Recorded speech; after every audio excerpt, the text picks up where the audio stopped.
याच भावना सगळ्यांच्या आहेत. वर्सेटॅलिटी या एका शब्दामध्ये सुद्धा मावू शकणार नाही इतकी अफाट रेंज आहे आशाताईंच्या गायनाची. त्यांच्या व्यक्तिमत्वाचे अनेक पैलू आहेत जे त्यांच्या गायना इतकेच सगळ्यांच्या मनावर अधिराज्य करतायत. अशी एक वर्सेटाईल गायिका आज आपल्यामधनं निघून जाणं हे सगळ्यांसाठी मनामध्ये पोकळी निर्माण करणार आहे, हुरहुर निर्माण करणार आहे.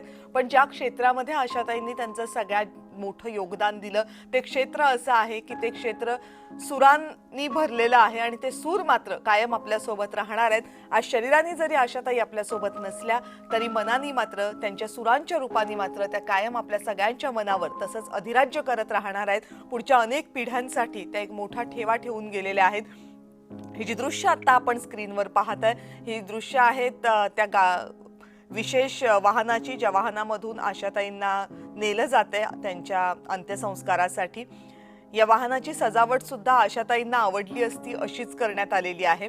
पांढऱ्या आणि पिवळ्या फुलांचा वापर करण्यात आलेला आहे. जी पांढरी आणि पिवळी फुलं आयुष्यभर आशाताईंच्या सोबत राहिली, ज्यांना आशाताईंनी त्या फुलांवर कायम प्रेम केलं, तीच फुलं आज आशाताईंना अखेरचा निरोप देण्यासाठी सजावटीसाठी वापरलेत. एक वरती फोटो लावलेला आहे मोठा आशाताईंचा, जो त्यांच्या सदाबहार हसमुख व्यक्तिमत्वाची साक्ष देतोय.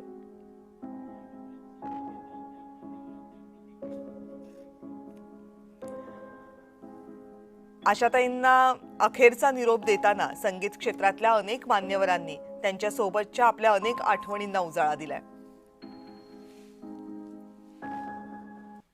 गायक कधी जग सोडून जातच नाही.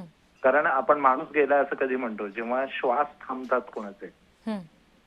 पण इतक्या असंख्य गाण्यांमध्ये आशाताई आपला श्वासच सोडून गेलेले आहेत.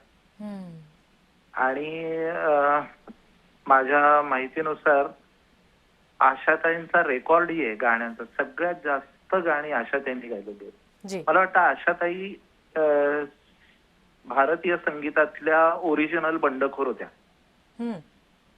की कुठलीही सीमा ही ओलांडण्याकरताच असते आणि कुठलंही ग्लास सिलिंग हे तोडण्याकरताच असतं, अशी त्यांची धारणा होती. त्यामुळे वार्धक्य आशाताईंना कधी आलंच नाही.